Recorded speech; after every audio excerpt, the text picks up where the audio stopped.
Pour en parler, sont autour de la table aujourd'hui Frédéric Bedin, président chez Hopscotch. Bonjour Frédéric. Bonjour. Benoît Grossman, managing partner chez Eurazeo.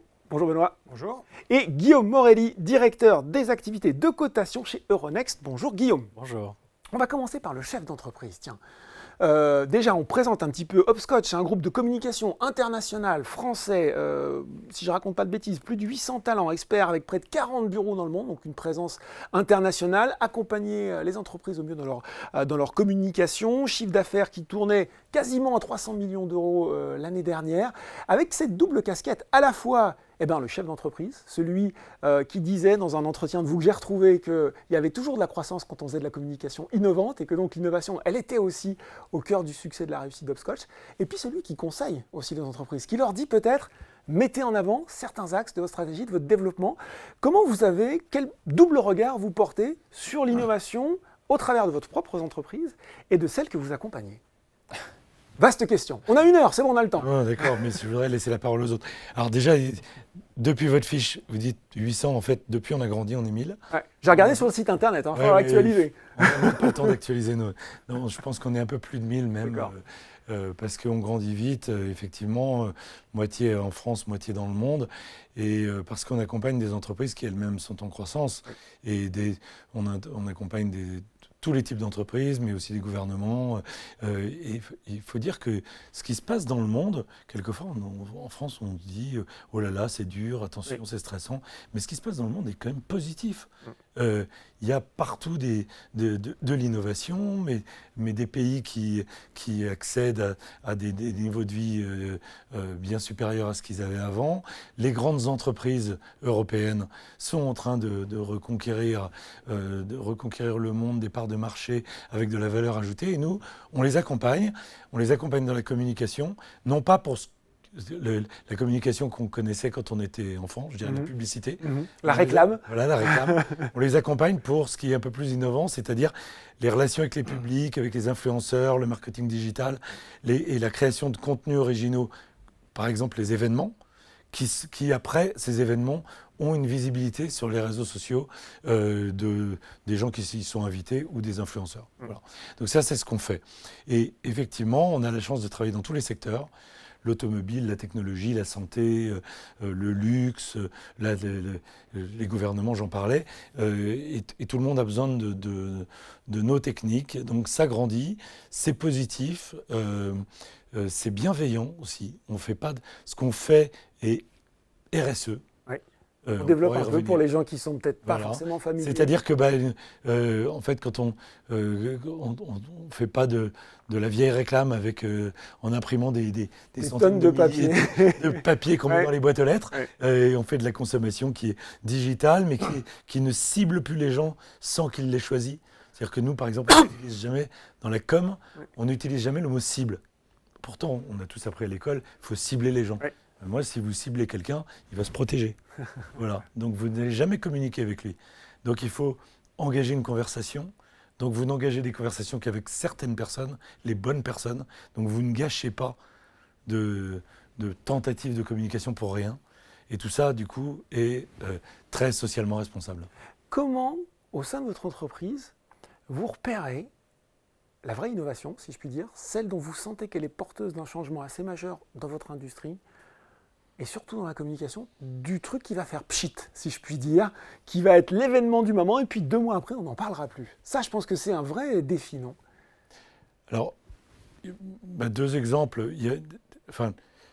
L'innovation, nous, elle est en day-to-day, parce qu'on est quand même beaucoup de créatifs, et tous les jours, on doit inventer des choses nouvelles pour nos clients. Donc, c'est de l'innovation incrémentale, je dirais.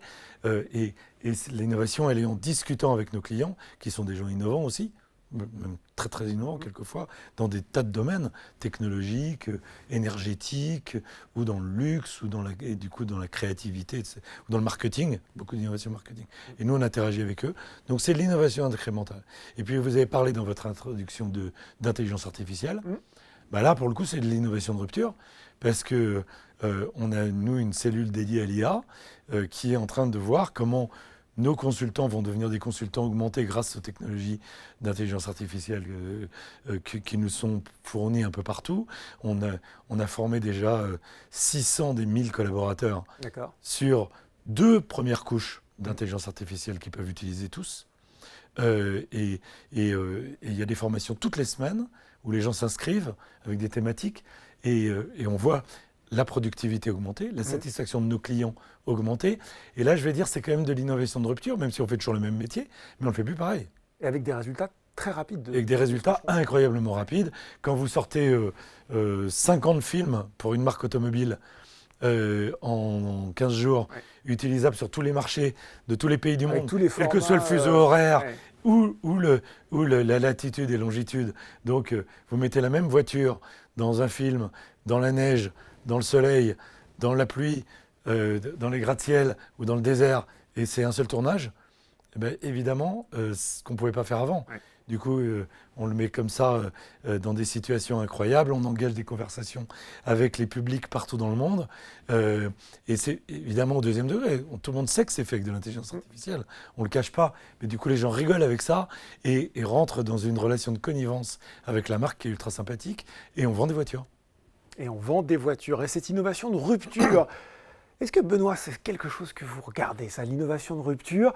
Déjà, peut-être un petit peu expliquer votre métier pour les gens qui nous regardent et qui se disent, tiens, mais qu'est-ce que c'est? Qu'est-ce qui fait un managing partner de Razeo? Il va falloir nous expliquer ça.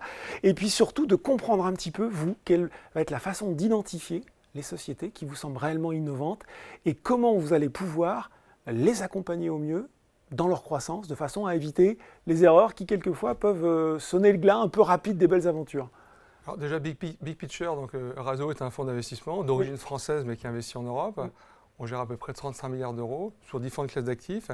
Et dans les classes d'actifs de l'innovation, ce qu'on appelle chez nous, c'est le early stage et le gross equity, on gère à peu près 8 milliards, donc ça fait de nous un des gros acteurs. Notre secteur de privilégié, c'est d'investir en Europe, de financer les bons entrepreneurs qui deviendront les Steve Jobs ou les Mark Zuckerberg de demain. Et moi, je dis toujours, pour faire de l'innovation, il faut des talents, il faut de l'argent. En France, en Europe en général et en France en particulier, on a clairement les talents. De l'argent, est-ce qu'on en a assez? On a toujours l'argent, oui. Alors de l'argent, est-ce qu'on en a assez? On en a beaucoup plus que ce qu'on avait il y a 10, 15 ou 20 ans. Mais on n'en a pas encore assez, surtout quand on voit par rapport aux géants américains qui ont des moyens qui sont très démesurés par rapport aux moyens qu'on utilise en Europe. Mais on va positiver, ce qui est important dans la vie, vous savez, c'est la dérivée, c'est de là où on vient. C'est-à-dire qu'il y a 20 ans, on était vraiment d'un point de vue technologique européen ou français par rapport aux États-Unis, on était des nains. Maintenant, on est beaucoup plus petits qu'eux. L'Amérique sera toujours l'Amérique, la Silicon Valley sera toujours la Silicon Valley. Pour moi, voisin de droite, le Nasdaq sera toujours le Nasdaq. Ça fait on va voir, Euronext travaille là. Mais le Nasdaq sera toujours le Nasdaq, mais ça n'a rien d'infamant. C'est-à-dire que sur le Nasdaq, il y a une boîte comme Nvidia, ça vaut 3 000 milliards. Nvidia, ça vaut plus cher que tout le CAC 40. Nvidia, tout le CAC 40, Apple, tout le CAC 40, Google, tout le CAC 40. Toutes ces boîtes-là, elles valent plus que le CAC 40. Elles sont plus liquides que toutes les boîtes du CAC 40. Donc le Nasdaq sera toujours le Nasdaq. Est-ce que c'est gênant? Non, il faut faire avec. On a beaucoup progressé. On a des top entrepreneurs. Et moi, je suis toujours agréablement surpris tous les jours quand je vois les entrepreneurs qu'on finance aujourd'hui, comparé à ceux que je veux financer il y a un petit bout de temps de ça. On a fait des progrès considérables. Maintenant, on a ce qu'on appelle en Europe et en France en particulier une génération de ce qu'on appelle des serial entrepreneurs. Un serial entrepreneur, c'est quoi? C'est quelqu'un qui crée une boîte une première fois, deuxième fois, qui réussit ou qui ne réussit pas. C'est pas gênant. C'est pas grave ça pour vous? Non, à la limite. L'échec se paye toujours cher, voire trop cher en France. Oui, mais alors on va un peu positiver dans cette ambiance un petit peu morose. Allez, on a besoin. Les choses changent beaucoup. Alors bien sûr, la Silicon Valley sera toujours la Silicon Valley. Mais on a fait des progrès considérables en termes de droit à l'échec. Il y a 20 ans, le droit à l'échec, je crois que vous étiez interdit bancaire à vie. Enfin, c'était un truc horrible. Maintenant, le droit à l'échec n'est plus vu aussi négativement que ce qu'il était il y a quelques années. On apprend, je pense, toujours plus de ces échecs que de ces succès. C'est vrai pour nous. Hein. Moi, dans un investissement, quand j'ai gagné de l'argent, alors entre nous, il n'y a pas d'investisseurs, je n'ai toujours pas compris des fois pourquoi j'en ai gagné. Par contre, quand j'ai perdu de l'argent, je sais pourquoi j'ai perdu de l'argent. Donc pour moi, les serial entrepreneurs, une fois de plus, c'est ce qui fait le secret des Silicon Valley. Hein. C'est les serial entrepreneurs, vous créez une boîte, une première fois, deuxième fois, troisième fois, vous êtes meilleur la deuxième, troisième fois parce que c'est comme ça. Ensuite, ça fait des générations d'entrepreneurs. Ensuite, quand un entrepreneur successful a vendu sa boîte, qu'est-ce qu'il fait? Il va réinvestir dans d'autres sociétés, il sera le mentor d'autres personnes. Ces personnes-là seront des rôles modèles, un peu comme Steve Jobs, il était il y a quelques années, Mark Zuckerberg, maintenant Sam Altman, le fondateur d'OpenAI. Et tout ça, ça participe au bouillonnement qui fait qu'aujourd'hui, je suis très très positif. Alors de l'argent, on pourrait en avoir plus, on a déjà pas mal. Il faut toujours en avoir plus, il ne faut jamais s'arrêter. C'est comme la bicyclette, il ne faut jamais s'arrêter. On va positiver, on fait quand même des choses exceptionnelles en Europe et en France. Et la France, peut-être plus qu'ailleurs, on a un système de financement qui est assez magique. Pourquoi Pour tout un tas de raisons. Déjà, on a la BPI France qui fait un rôle exceptionnel d'alimenter l'écosystème. Banque publique d'investissement, oui. BPI, qu'est-ce qu'il fait? Il investit dans des fonds comme nous. Et en plus, il investit en direct. En plus, c'est un investisseur de long terme. Il n'investit pas à 3-4 ans, il peut investir des grosses sommes. Et c'est un partenaire privilégié de tous les fonds d'investissement comme chez nous, comme chez Eurazeo, ou comme de toutes les startups. Ils font leur boulot remarquablement bien. Et dans les autres pays européens, il n'y a pas BPI. En Allemagne, il y a KfW qui arrive à la cheville de ce que fait BPI. Voilà, puis on avait un gouvernement assez pro-business de 2017 jusqu'à... Depuis 2 semaines, c'est un peu plus court. Jusqu'à la semaine dernière, on verra. On verra, on a quand même un gouvernement pro-business. Même le gouvernement d'avant, je veux dire, du temps de Hollande, il ne faut pas oublier que la French Tech, le mot French Tech, c'était inventé par Fleur Pellerin. Fleur Pellerin était ministre du numérique de François Hollande entre 2012 et 2014, avant d'être ministre de la Culture. Et c'est elle qui a lancé la French Tech. Elle l'a inventé. Alors, c'est un mot marketing, mais c'est elle qui l'a inventé. Et les premières avancées dans le cadre de la French Tech, c'est faites à l'issue du précédent quinquennat, donc il y a 12 ans. Voilà. Donc on a un gouvernement pro-business. On verra ce que l'avenir nous dira. Bon, le Nasdaq sera toujours le Nasdaq, Guillaume, mais ça bouillonne en Europe. Je suis sûr que ça ne peut pas vous laisser insensible. Euronext, j'imagine aussi, sur ces différents marchés, peut-être aussi l'occasion de rappeler le rôle, l'importance d'Euronext aujourd'hui. Regarde ces différentes entreprises, ces jeunes entreprises innovantes, et cherche la façon, de les accompagner, là aussi, puisque Benoît le disait, on a de l'argent, mais il n'y a jamais assez d'argent, et on voit que certains projets sont très coûteux, et aussi les mettre en valeur, valoriser aussi le savoir-faire sur les différents marchés européens. Comment vous y prenez ? Merci beaucoup. Effectivement, d'abord, Euronext, c'est la première bourse d'Europe, et c'est assez important parce que l'Europe compte dans le monde, et dans le monde de la finance. On va avoir l'occasion de se reposer la question.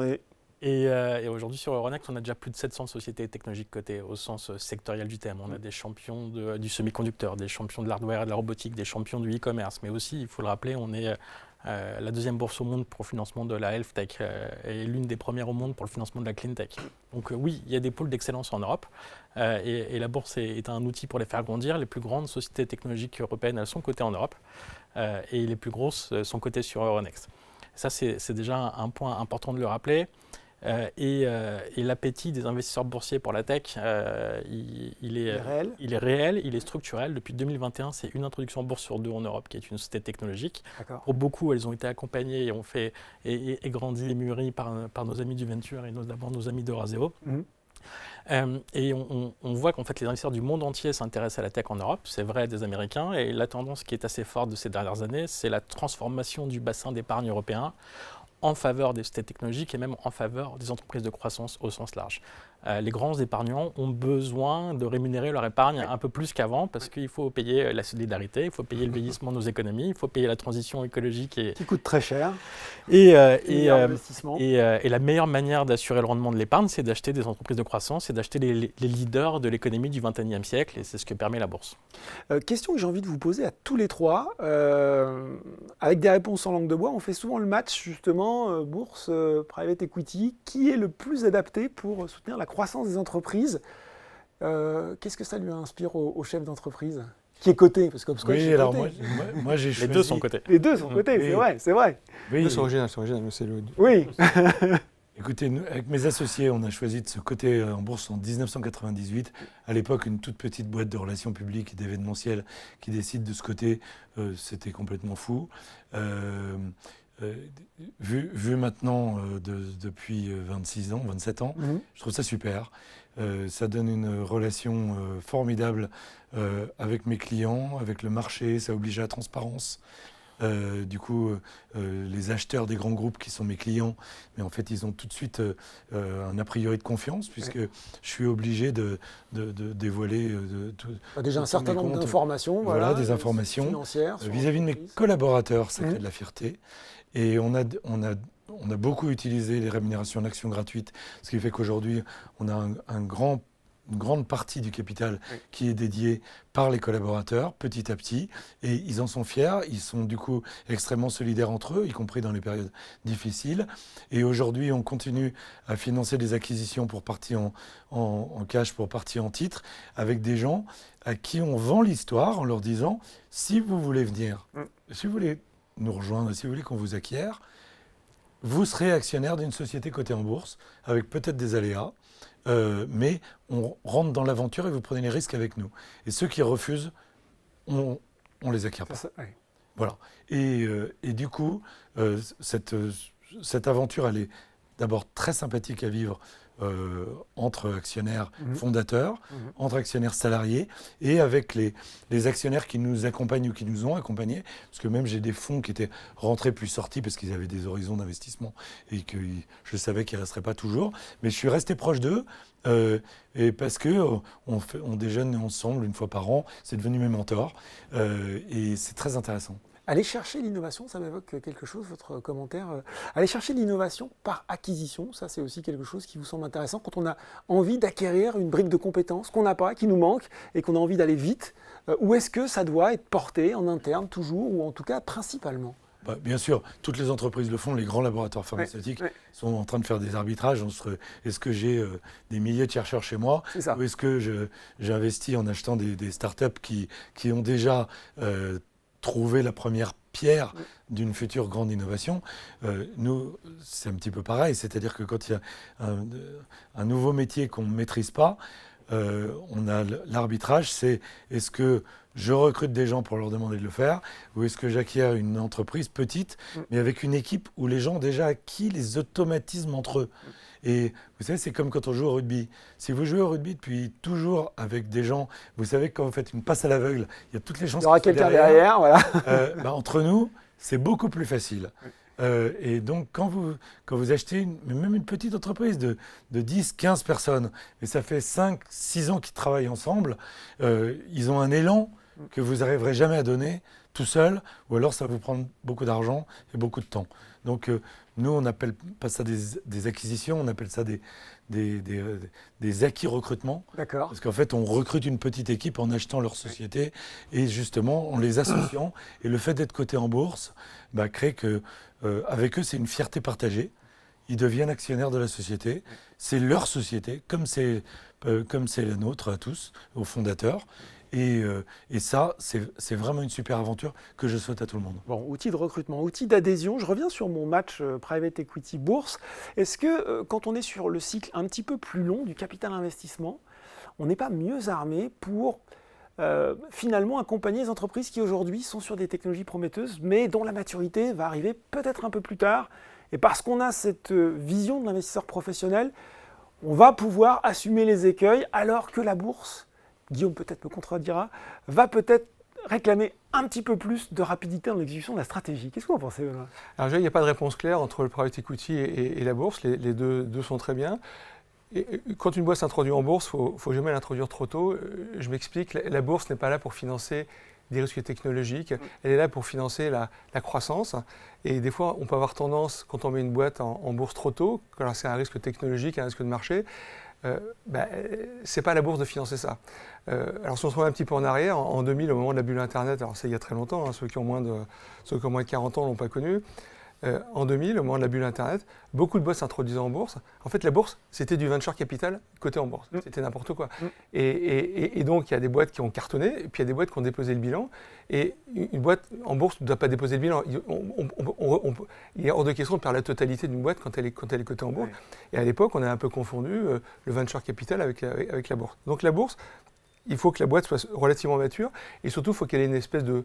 Alors, c'est jargon un peu technique, prévision de cash flow, c'est-à-dire qu'une société en bourse doit avoir une certaine visibilité, alors pas une visibilité à 10 ans, mais il ne faut pas qu'il y ait d'accro, il ne faut pas qu'elle dépende d'une technologie que si elle marche, c'est génial, si ça ne marche pas, c'est catastrophique. Il faut une certaine régularité, c'est ce que les investisseurs en bourse attendent. Donc, voilà. En bourse, les gens attendent des rendements je parlais sous le contrôle de mon voisin, aller de 5 à 20% par an, et pas des rendements de 150% par an, et pas des pertes potentiellement de 80% d'une année. Donc, voilà, le risque est beaucoup plus énorme.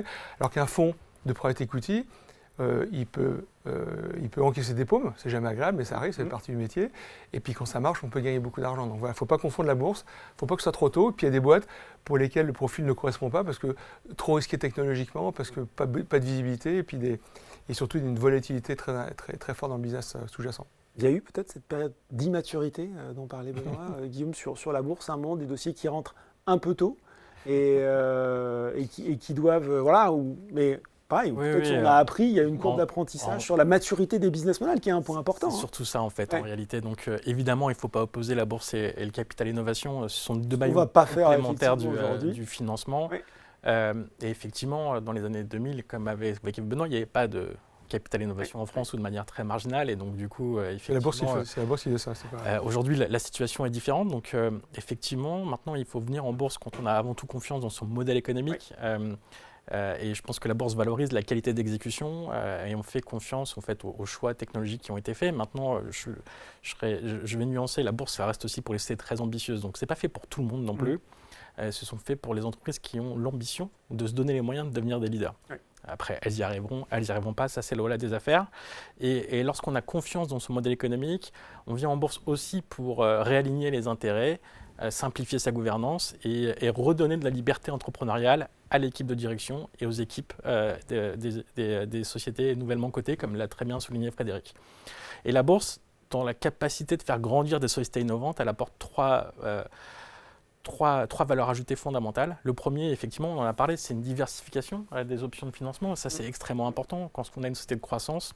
Frédéric en parlait aussi. Voilà. Quand on acquiert une société, on peut le faire aussi en partie avec en fait, on offre des titres, on propose des titres et tout. On crée de la monnaie. Crée de la monnaie. On crée de la monnaie. En fait, la bourse adore financer ce qu'on va appeler la croissance qualitative. Donc, le capital immatériel, le capital humain, les gains de part de marché, alors que ça passe par de l'innovation, de la croissance externe.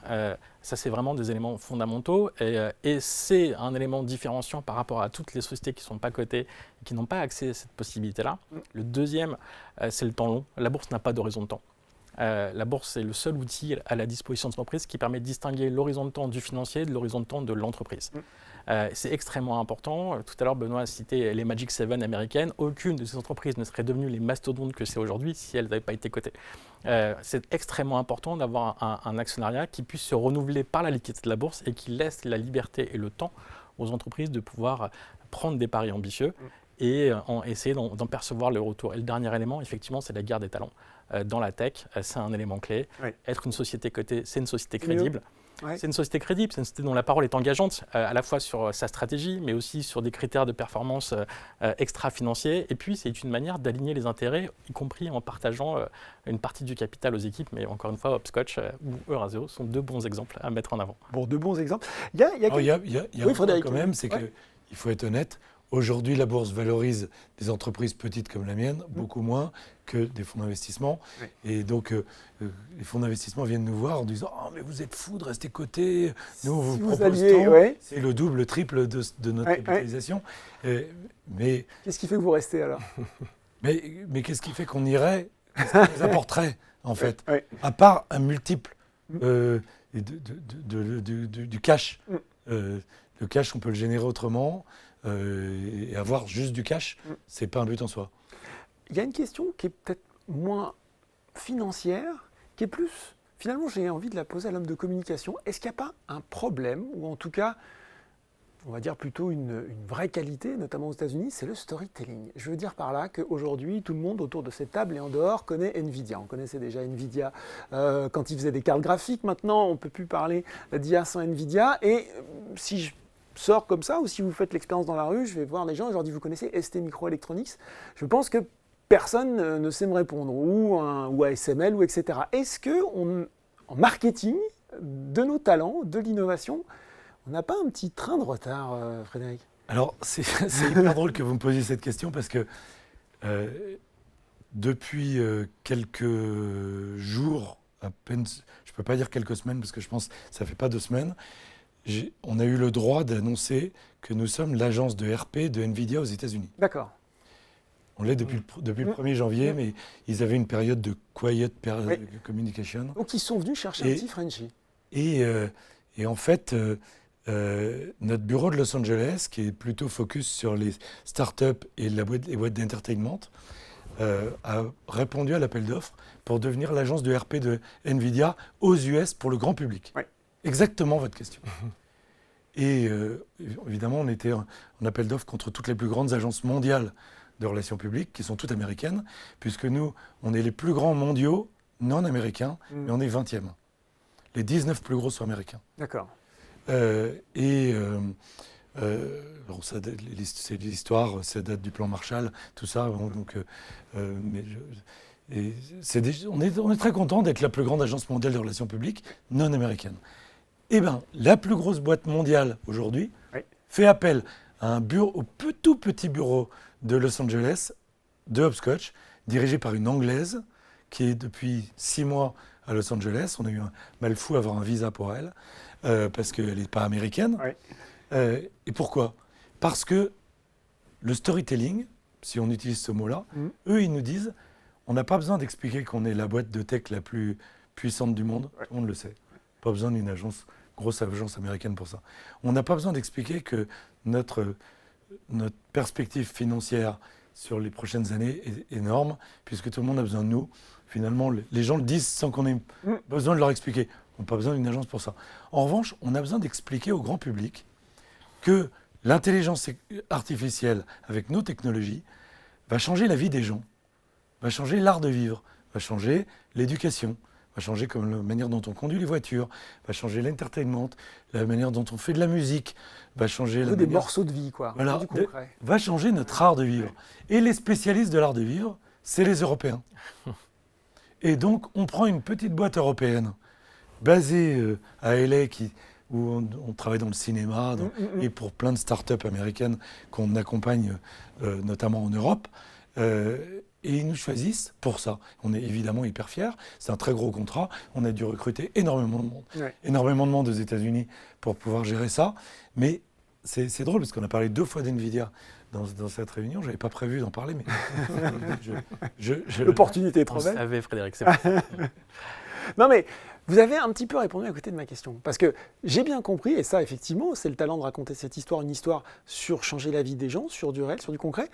Mais justement, les Américains sont venus vous chercher pour ça, ils sont assez forts pour ça. Mais encore une fois, on a l'impression que nos fleurons, et après, je vais parler à Guillaume parce que je sais que Ronex travaille là-dessus, nos fleurons à nous, peut-être ont encore trop de discrétion, ou ne sont pas encore assez connus, comme potentiellement aussi des entreprises, des boîtes qui peuvent changer la vie grâce à l'innovation. Faut qu'ils viennent vous voir, c'est ça ? Mais NVIDIA, je veux pas ils sont pas venus nous voir. Il y a le talent. Je veux dire, ils vous ont choisi. Ouais, ils vous ont choisi aussi, qui sont allés les voir en disant on pourrait faire des choses pour vous. Et ST Microelectronics, on les connaît. Maintenant, ils prennent pas forcément la décision de communiquer vers le grand public, ou même en B2B. Ils ont, comme beaucoup d'acteurs industriels, ils se disent non, mais je ne vais pas communiquer vis-à-vis du grand public parce que si je commence à dire ça, il va falloir que j'explique tout le reste derrière. Ça va être compliqué. Je vais avoir des problèmes de RSE, des problèmes de justification de telle et telle chose. Je pense qu'ils ont tort parce qu'aujourd'hui, plus aucun monde n'est étanche. Le B2B, le B2C, la communication financière, la communication pour les ressources humaines, pour le recrutement, la marque employeur, tout ça, aujourd'hui, c'est pour eux. Et les entreprises auraient intérêt à avoir une seule communication et hyper simple, dont vous pouvez parler quand vous êtes en famille à Noël. Vous rentrez dans une boîte de tech comme ça, et on vous dit « Ah, tu travailles chez Apple ». Évidemment, voilà. Et dit « Ah, c'est génial ». C'est génial, tout le monde connaît. Et pas « Ah, qu'est-ce que ça fait ?» Ah, c'est une énorme boîte qui vaut X milliards chez Euronext, qui est financée par Euraseo, et on fait telle composante des batteries de voitures pour les trucs… Voilà. C'est bien résumé. Mais… hélas, on est dans un pays d'ingénieurs où la communication n'est pas forcément la technologie la mieux désirée. Mais pourtant, ça crée beaucoup de valeur. Ça crée beaucoup de valeur. Et chez Euronext, ils se sont dit, mais c'est vrai ça, on a plein de pépites technologiques. Si on faisait un indice, si on faisait une initiative pour les mettre en avant, tous ces leaders de la technologie, et pour que les investisseurs les connaissent mieux. Oui, c'est vraiment un élément important. Effectivement, on ne part pas de zéro sur la tech en Europe. On a des champions. On a un vivier d'entrepreneurs qui est formidable et donc dans la première chose qu'on a pu faire nous, Euronext, c'est de créer un segment de marché qui est pan-européen, qui s'appelle Euronext Tech Leader et qui regroupe... On rappelle sur quel marché vous êtes présent, peut-être Guillaume, hein. Alors du pôle Nord à la Méditerranée. Ah bah voilà. Précisément, c'est poétique en plus. La Norvège, l'Irlande, les Pays-Bas, la Belgique, la France, l'Italie et le Portugal. Très bien. Et on en a sélectionné 120 sociétés technologiques cotées sur Euronext, sélectionnées pour leur performance économique ou pour leur taille, puisqu'on a déjà des gros leaders. ASML, c'est la plus grosse société technologique européenne, c'est un leader mondial du monde des semi-conducteurs ou Dassault Systèmes ou d'autres encore très connus. Et on les a regroupés ensemble pour pouvoir leur offrir des services spécifiques. Un indice, Euronext Tech Leader, qui performe très bien d'ailleurs, améliorer leur exposition auprès des investisseurs internationaux et des analystes, notamment anglo-saxons. Et puis aussi l'accès à une communauté européenne. C'est important de créer cette culture dans l'entrepreneuriat européen. Il n'y a pas de Silicon Valley en Europe, mais par contre, on a une multitude de pôles d'excellence. C'est un point qui est extrêmement important et je souligne, je rebondis sur ce que disait Frédéric. Oui, la communication aux investisseurs individuels, comme on le fait aujourd'hui, est extrêmement clé. Et peut-être qu'en Europe, on manque de volontarisme timide, sur ce sujet. Aux États-Unis, l'actionnariat individuel en direct pèse une très forte pondération des volumes traités sur les Magic 7 par exemple. Les gens les suivent, investissent, etc. Il y a une sorte d'appropriation des valeurs technologiques qui est encore à construire en Europe et ça c'est un point. Et le deuxième chantier sur lequel on travaille, c'est de créer du passerelle entre celles qui ne sont pas encore cotées et qui le deviendront un jour. On a créé un parcours qui s'appelle IPO Ready, qui est pan-européen, qui accompagne chaque année plus de 160 startups, scale-up et même licornes européennes, avec l'ambition de pouvoir les aider à s'acclimater, à comprendre ce que ça impliquerait pour elles d'être cotées, à venir en bourse pour de bonnes raisons et au bon moment. Et on va former là les dirigeants, leur direction financière, mais aussi leurs fonds d'investissement lorsqu'ils n'ont pas la chance d'être aussi expérimentés qu'Eurazeo par rapport à la bourse. Et voilà, très bonne réponse. L'interrogation qu'on peut aussi avoir aujourd'hui, Benoît, notamment, on va commencer peut-être par la France et on peut parler d'Europe bien sûr, c'est est-ce qu'on est largué? Je le dis de façon très abrupte comme ça. Vous, dans les dossiers de société que vous étudiez, est-ce que vous vous dites, bon, finalement, il y a des choses qui sont extrêmement pertinentes. Alors, on a quelques exemples qui sortent du lot. Tout le monde parle effectivement en ce moment de Mistral AI. Est-ce que vous dites, finalement, l'écosystème est là? Peut-être il manque 2 ou 3 ingrédients, et on en reparlera après, mais grosso modo, on a de quoi lutter, si ce n'est arme égale, au moins d'être compétitif, ou est-ce que vous voyez ce retard dont beaucoup d'économistes disent qu'il s'est beaucoup creusé avec les États-Unis sur les dernières années? Alors, une fois de plus, je positivais. Alors déjà, on n'est pas largué, je conteste. Mais vous avez le droit. Et une fois de plus, dans l'innovation, il faut des talents et de l'argent. Des talents, on en a clairement. Oui. L'argent, peut-être pas autant que les fonds américains, mais on en a quand même pas mal. Vous citiez Mistral AI, dans lequel Eurazeo est un investisseur historique. On est la preuve. Hein, c'est une bande de 3 Frenchies qui sortent de chez Meta, de chez DeepMind, avec une équipe de 25 personnes, qui en un an ont réussi à sortir un produit qui est quasiment aussi bien qu'OpenAI, là où OpenAI a dépensé 100 fois plus. Alors nous, les Français, on est un peu spécialistes de faire aussi bien avec beaucoup moins cher. Mais ouais, une fois de plus, l'argent n'est pas tout. Moi, je dis toujours que pour créer une société, il faut l'argent qu'il faut. Il en faut ni trop peu, bien sûr, parce que sinon on ne peut pas se développer. Mais ni trop. Manque d'argent. Moi, je dis toujours que le manque d'argent, ça rend intelligent. Quand vous avez plein d'argent, vous le dépensez. On a bien vu avec la folie tech qui s'est emparée en Europe en 2020, notamment 2020 et surtout en 2021, où les startups levaient des tombeaux d'argent, des 300, 400, 500 millions d'euros. Et quand vous levez 500 millions d'euros, c'est facile à dépenser. Vous faites une campagne marketing. Et puis à la fin de la journée, vous vous apercevez que vous achetez un client plus cher que ce que ça vous rapporte. Alors quand vous n'avez pas d'argent, vous posez la question avant, combien vous coûte un client?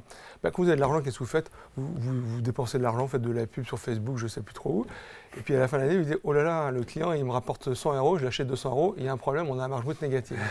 Donc, mais vous serez surpris du nombre de business qui achètent leurs clients plus cher que ce que ça leur rapporte. Ça vous fait rigoler, ça vous paraît... non, ça ne devrait pas. Ça vous fait évident. Acheter un client 100 euros qui vous rapporte 50 euros, il y a un problème, comme on dit. Voilà. Donc, tout ça, c'est pour dire qu'on pourra avoir plus d'argent, mais on arrive à faire des choses exceptionnelles en Europe et en France. Moi, je fais toujours le parallèle entre l'Europe et la France. Hein.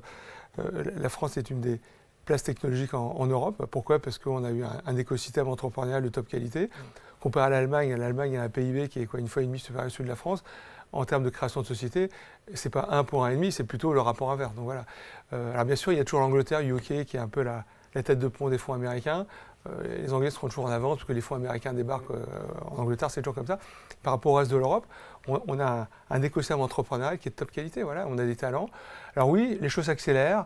Les fonds américains ont de plus en plus d'argent, mais on s'en sort plutôt pas trop mal. Et une fois de plus, on a des talents. Il faut mieux avoir les talents que l'argent. Est-ce qu'il ne nous manque pas quand même le Nasdaq sera toujours le Nasdaq, je sais ce que vous avez dit, mais cette grosse société qui, en 3, 4, 5 ans, est passée de la start-up à l'entreprise qui rentre au CAC 40. Est-ce qu'il ne nous manque pas cette success story, messieurs? Question ouverte.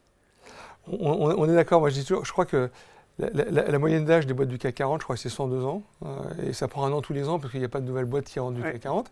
Là où tous les géants de la Silicon Valley, les Magnificent Seven, c'est les GAFAM plus Netflix et Nvidia. Le plus vieux, c'est quoi? Le plus vieux, c'est Microsoft qui a été créé en 82, introduit en bourse en 86. Et le plus récent, ça va être Facebook, créé en 2004. Voilà. C'est vrai qu'en Europe, en France, en Europe, on a Adyen quand même dans les paiements, qui est une boîte qui doit valoir, vous devez ça. J'ai plus la capille en tête. 30-40 milliards de dollars. J'aurais plutôt dit 60 milliards. Mais 60 milliards, voilà. Côté sur Euronext. Côté sur Euronext, c'est pour ça que je vous pose la question. Il y a tous les chiffres. C'est monté à 100 milliards à même. C'est vrai qu'en Europe, on n'a pas les capis comme les GAFAM, les trucs à 1000-2000 milliards, il n'y a pas. Est-ce qu'on les aura un jour? Je pense que oui, ça va prendre un certain temps, mais on commence à avoir des boîtes. Une boîte comme Spotify, alors je parle sous ton contrôle, ça vaut quoi, 50 milliards à peu près? C'est une boîte européenne, une boîte qui a démarré d'un petit pays du nord de l'Europe, en Suède, et qui a réussi à dominer le marché de la musique en streaming. Donc on a de plus en plus de belles boîtes, mais on n'a pas encore des boîtes qui valent 1000 milliards. Voilà. Ce succès, Guillaume, vous l'espérez, vous y croyez, vous êtes convaincu? Il n'y a aucune raison qu'il n'y en ait pas. D'abord, on n'en a pas créé encore collectivement en Europe, donc les prochaines arriveront à grandir. D'abord, pour nuancer le propos, aujourd'hui, on a 40% du SBF 120 qui, lorsqu'il est venu en bourse, était une PME ou une ETI. Donc oui, en fait, on peut tout à fait grandir en étant une entreprise européenne basée sur les marchés de capitaux européens. Et ça fonctionne très bien. Et Téléperformance est rentrée dans le CAC 40 et c'est une magnifique pépite technologique européenne, même si elle a un peu plus que 5 ans, effectivement.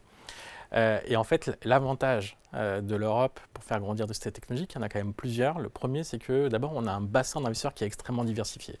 En étant en Europe, on a accès aux investisseurs européens et on peut en discuter, on peut faire mieux là-dessus, mais on a aussi accès aux investisseurs du monde entier, notamment les Américains. En étant en Europe, on a un cadre réglementaire qui est favorable au business pour les entrepreneurs et qui est très équilibré et qui est beaucoup moins risqué qu'aux États-Unis, par exemple, pour les investisseurs européens notamment. Et puis, en étant en Europe, il faut intégrer qu'on a un modèle de réussite européen. On a des entreprises qui savent être et innovantes et rentables, qui savent être ambitieuses et en même temps soucieuses des biens et des personnes. C'est des gages de croissance pérenne. On a un modèle de croissance européen, on a un modèle de réussite européen. On l'a réussi dans tous les secteurs qui ont fait le succès de l'économie du 19e, du 20e siècle. On va forcément réussir dans ceux du 21e. Il n'y a aucune raison qu'on n'y arrive pas. Bon, moi j'aime bien, et justement, tiens, ça m'amène à la dernière partie de cette réflexion, où messieurs, je vais vous entendre plancher un petit peu sur vos idées. Vous êtes partis sur un ton résolument optimiste, sur l'Europe de l'innovation qui va bien, qui pourrait aller encore mieux. Je vais faire le tour de table. Qu'est-ce que Frédéric, alors non pas il nous manque, mais qu'est-ce qu'on peut encore améliorer? Qu'est-ce qu'on peut encore faire de mieux? Qu'est-ce qu'il faudrait développer, renforcer pour que la France et l'Europe fassent mieux en matière d'innovation? Alors moi, je crois beaucoup dans tout ce qui est immatériel. Et on a une vision de l'innovation qui est basée quand même beaucoup sur la tech. Et on imagine qu'une innovation, c'est forcément des laboratoires avec une salle blanche, ou des tubes à essai avec des trucs de toutes les couleurs. L'innovation, c'est beaucoup d'innovation servicielle. Et aussi de l'innovation dans les interactions immatérielles. C'est d'ailleurs ce que Nvidia vient chercher chez nous, c'est de les aider à augmenter la valeur de leurs innovations technologiques avec de l'immatériel. Et on a la chance, dans la vieille Europe, d'avoir des tas de choses qui sont des patrimoines immatériels reconnus dans le monde entier. La culture, la gastronomie, l'histoire, etc., etc. Et pour moi, une grande source d'innovation dans l'avenir, ça va être de valoriser ça. D'abord, de le mettre, d'arrêter que ces innovations, elles soient au niveau des États, mais qu'elles soient au niveau européen, ou alors au niveau régional, mais changer la granularité. Les régions et l'Europe, parce que finalement, quand on est basque, on est basque espagnol et basque français. Quand on est alsacien, on est souvent plus près des Allemands que des Bretons. Et quand on est flamand, on est flamand de Lille ou de Anvers. Et ça, il faut que ça revienne et qu'on arrive à créer de la valeur marketing et de tout un tas de comportements de consommateurs, mais aussi d'investisseurs et aussi politiques, il faut le dire, de cette manière. Et puis, l'autre point, c'est quand on va vouloir exporter et donner de la valeur à ça, c'est exporter vers le reste du monde. Et cet actif-là, on l'a en commun, nous autres Européens. Et quand on l'emmène au Moyen-Orient, aux États-Unis, en Chine et entre nous, même en Russie, et en Afrique ou en Amérique du Sud, il a beaucoup de valeur. Donc, pour moi, l'innovation, ça va être développer le capital relationnel de l'Europe, des organisations européennes, qu'elles soient privées ou publiques, de manière à recréer de la valeur avec ce qui nous a permis d'en créer depuis toujours. Et je pense que la mine n'a pas fini d'être creusée, elle n'est pas épuisée du tout. Voilà. Et ce capital relationnel, il peut se mesurer aux côtés du capital immatériel, des marques, qu'on commence à mettre quelquefois dans les brevets, et évidemment du capital financier ou du capital humain que tout le monde reconnaît dans les entreprises. Mais on oublie qu'il y a ce quatrième capital immatériel, culturel, qui a énormément de valeur. Tradition et innovation, main dans la main. Même question pour Benoît Grossman, avec cette fois-ci peut-être l'œil du capital investisseur, du capital développeur. Aujourd'hui, qu'est-ce que, si vous aviez... Allez, si on vous bombarde, j'en sais rien, ministre de l'économie, puisque les postes sont ouverts, Benoît. Ça, je peux changer mon vote. Hein, quelles sont les mesures que vous prendriez d'urgence pour booster l'innovation en France ? Il faut continuer à ce qui a été fait depuis de nombreuses années. Continuer à promouvoir l'entrepreneuriat, inciter plus les particuliers à investir dans l'innovation. Il y a plein de produits financiers qui permettent aux particuliers, sans être nécessairement fortunés, de pouvoir investir dans des produits qui investissaient dans l'innovation. Faire en sorte que le droit à l'échec soit de moins en moins retenu contre les entrepreneurs qui ratent. Et surtout, moi je dis que l'écosystème aujourd'hui entrepreneurial français, il est de top qualité. On a mis 25 ans à le bâtir. On peut le devenir en 3 semaines. Voilà. Un écosystème, c'est toute une chaîne de valeur. Il faut les investisseurs, il faut des business angels, il faut des fonds de seed qui investissent très en amont, ensuite des fonds de série A, série B, c'est un peu technique, mais des fonds qui investissent un peu plus en aval. Il faut des journalistes, il faut des introducteurs en bourse, il faut des bourses, il faut des corporates qui achètent. Et aujourd'hui, on a réussi à bâtir un écosystème qui, somme toute, en France, tient plutôt la route, il y a de quoi comme matière, mais une fois de plus, il ne faut jamais s'arrêter, c'est comme la bicyclette, il ne faut jamais s'arrêter, il faut toujours regarder vers le haut, il y a toujours des choses à faire, mais on part de relativement loin il y a 20 ans, cet écosystème est très très fragile, il ne faut surtout pas le casser, il y a encore plein de choses à faire, bien sûr continuer à ce que BPI soutienne l'écosystème, ils le font remarquablement bien, donc il ne faut surtout pas qu'ils s'arrêtent, c'est flécher peut-être un peu les capitaux privés, notamment dans le cadre, c'est un peu technique, la fameuse initiative TIBI, qui est une initiative gouvernementale qui incite les assureurs à investir dans le capital innovation, qui a plutôt fait ses preuves. Il y a eu une première saison. Avoir une fraction, il y a 3 ans. Un déplacement, notamment l'assurance vie. Les inciter plus ou moins fortement à investir dans cette classe d'actifs. Puis on s'est pensé que c'est une bonne classe d'actifs. En plus, elle crée des emplois. Donc voilà, c'est plutôt... Question Benoît, avant de passer à Guillaume, un des thèmes qui est revenu très en force ces derniers mois, c'est le marché européen des capitaux, en disant que s'il manquait cet outil-là, c'est quelque chose là aussi sur lequel, quel regard vous portez là-dessus ? Oui, alors c'est vrai que l'Europe, je sais plus, on est 27 pays dans l'Europe, je crois qu'il y a 18 langues, enfin voilà, c'est un marché qui est très fragmenté, ce sera toujours fragmenté. Alors Euronext a un peu ouvert le bal en ayant un marché boursier. Pas toute la totalité pays d'Europe, mais une grosse partie d'Europe. Je crois qu'on avance tous les jours, il ne faut pas s'arrêter, oui. Il faut faire en sorte que les gens se parlent plus, qu'il y ait plus de flux interpays, que des fonds basés à Paris investissent dans des sociétés suédoises, que des fonds allemands investissent dans des sociétés basées en Espagne ou au Portugal, et qu'il n'y ait plus de frontières au niveau européen. Donc ça avance beaucoup. Voilà. Une fois de plus, on ne sera pas comme les États-Unis. Les États-Unis, un pays unique, avec une langue unique, avec des habitudes de conversation uniques, etc. C'est comme ça, c'est comme ça. C'est ce qui fait la richesse de l'Europe. Des fois, c'est un peu compliqué, mais ça fait la richesse de l'Europe. Il faut arrêter de vouloir. Les Américains, ils sont 50 États, et quelquefois, c'est bien différent d'un État à l'autre. Ça peut aussi être le cas. Oui, mais ils parlent la même langue, mais ils sont très différents. Oui, mais il y a quand même une communalité culturelle, de langue, d'habitude et tout, qui est quand même... C'est comme très uniformisé. Un régulateur unique. Côte Est, côte Ouest, vous avez les mêmes restaurants avec les mêmes cartes de restaurant. Enfin, c'est ce qui fait le charme, je pense, c'est ce qui fait pas le charme de l'Amérique, et c'est ce qui fait son côté positif en France. Mais pour les entreprises, les gens pensent que c'est simple, en fait c'est très compliqué. Non, je sais, oui, mais puis en plus il y a des lois par État. Et les lois, c'est différent dans chaque État. Après, si je reprends ce que vous disiez, Frédéric, c'est aussi ce capital immatériel de la diversité, de la richesse de l'Europe. Les Américains ont été très malins pour vendre leur capital immatériel avec les cow-boys, pour nous vendre des cigarettes et du whisky.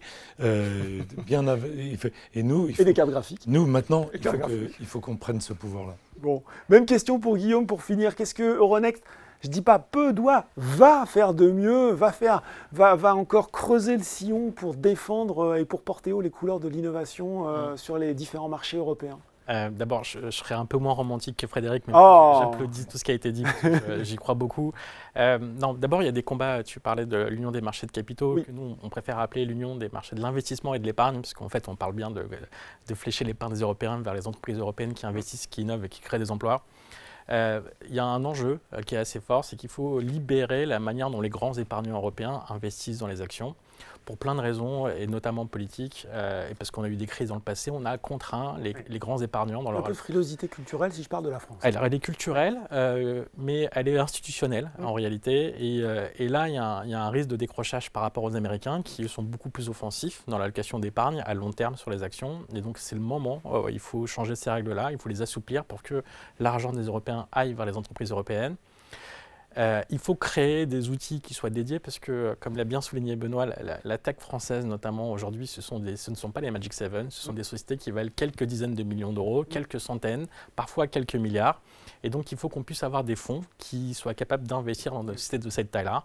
Ça veut dire qu'il faut pouvoir créer des fonds de fonds qui permettent de flécher l'épargne des grands institutionnels vers les startups, les scale-up, les PME, ETI de la tech cotée en France ou en Europe. C'est ce qu'est en train de faire la Caisse des dépôts en France. La France joue un rôle moteur, mais on voit les mêmes tendances un peu partout maintenant dans tous les pays. Et le dernier sujet, et moi c'est extrêmement important, effectivement, il faut créer un marché... il faut créer une union des épargnants individuels européens. La France a la chance d'avoir, avec le PEA, une grande communauté d'actionnaires individuels. On a plus de 4 millions. On en a gagné 1 million depuis le Covid. C'est quand même très important. Et le PEA fonctionne. Il n'y a pas d'équivalent européen au PEA. Et donc aujourd'hui, je pense que c'est le bon moment pour créer un livret de l'investissement dans les sociétés technologiques, dans les sociétés européennes. On y réfléchit en ce moment en Europe. En tout cas, le pouvoir public en France appelait à cette création d'un produit d'épargne européen comme ça. L'Italie est en train de faire des mesures en faveur. Le Portugal vient d'en voter également. L'Europe du Nord a une tradition de fléchage de l'épargne en direct. C'est très important que les Européens et les Français puissent investir en direct dans les sociétés de croissance, d'abord parce que c'est bon pour leur épargne et ensuite parce que c'est bon pour notre bien commun. Et donc ça, c'est un élément important. Et nous, de fait, on va continuer avec notre ambition qui est double. Un, construire ce marché pan-européen qui n'existe pas encore. Donc on est un peu le Airbus de la finance. On se construit comme ça. Et le deuxième, c'est de continuer à créer des passerelles entre le monde du côté et le monde du non-côté, parce qu'aujourd'hui, on a besoin de créer du lien, on a besoin de faciliter, on a besoin de rassurer. On l'a fait aujourd'hui. On l'a, j'espère. N'est-ce pas, Benoît? Oui, bien sûr. Bon ben voilà, on arrive au terme de ce débat passionnant, on a dit plein de choses. Débat, moi, que je retiens résolument positif et qui montre que l'Europe est riche de sa diversité et qu'elle peut soutenir également l'innovation. Frédéric a envie de conclure par un petit mot. Non, mais si je peux... Bien sûr. Trois raisons de se réjouir. Allez. On va voir les Jeux Olympiques et je pense que... ça va être réussi. Vous nous l'avez dit hors antenne. Ça va être les Jeux Olympiques les plus dingues qui aient jamais existé. C'est absolument dans le bon sens du terme. Dans le bon sens du terme, ça va être magnifique. C'est pas si cher que ça. Et j'encourage tous ceux qui ont la possibilité, même si vous n'avez pas de billets, de passer 2-3 jours. Et il reste des billets à acheter pour les épreuves paralympiques, sur beaucoup d'épreuves. Vraiment, ça va être une fête incroyable et les gens ne se rendent pas forcément compte. Nous, on va aussi travailler à l'organisation du sommet de la francophonie début octobre, qui est un truc sur lequel le gouvernement travaille depuis longtemps, mais on n'entend pas beaucoup parler. Mais la francophonie, c'est quelque chose qu'on a chez nous, c'est un actif qu'on possède tous. Ouais. Et c'est 80 pays qui sont membres de la francophonie qui vont venir en France pour partager tout ce qu'on peut mettre en commun de culturel, d'économique, d'entrepreneurial, etc., etc. Ça va durer 4 jours et ça va être un truc de dingue. Et puis juste après, nous, on organise le mondial de l'auto. Et le mondial de l'auto, on a dit, oui, les salons de l'auto, ça marche plus, l'automobile, ça intéresse Là plus aussi, les personne. constructeurs européens vont mourir par la concurrence je vais vous chinoise. Là aussi, on À parle part de... 3 Ouais. pour l'instant, sur les 40 plus grands constructeurs automobiles du monde, ils viennent tous. Et ces 3-là, je ne désespère pas qu'ils viennent, Les avoir. qu'ils changent d'avis encore, parce que c'est pour des raisons différentes qu'ils ne viennent pas. On va refaire du mondial de l'auto le plus grand salon du monde, le plus grand salon de l'auto du monde, mais le plus grand salon tout court du monde, tout secteur confondu. C'est à Paris. Et c'est parce que c'est la France. C'est parce que la mobilité, l'automobile, c'est quelque chose de... C'est une immense industrie qui est porteuse de rêves, qui est porteuse d'incroyablement de volume d'innovation dans les énergies, dans la manière dont on interagit avec la voiture. Ouais. On a Google qui vient exposer. On a les grandes boîtes de tech françaises, tous les nouveaux énergéticiens.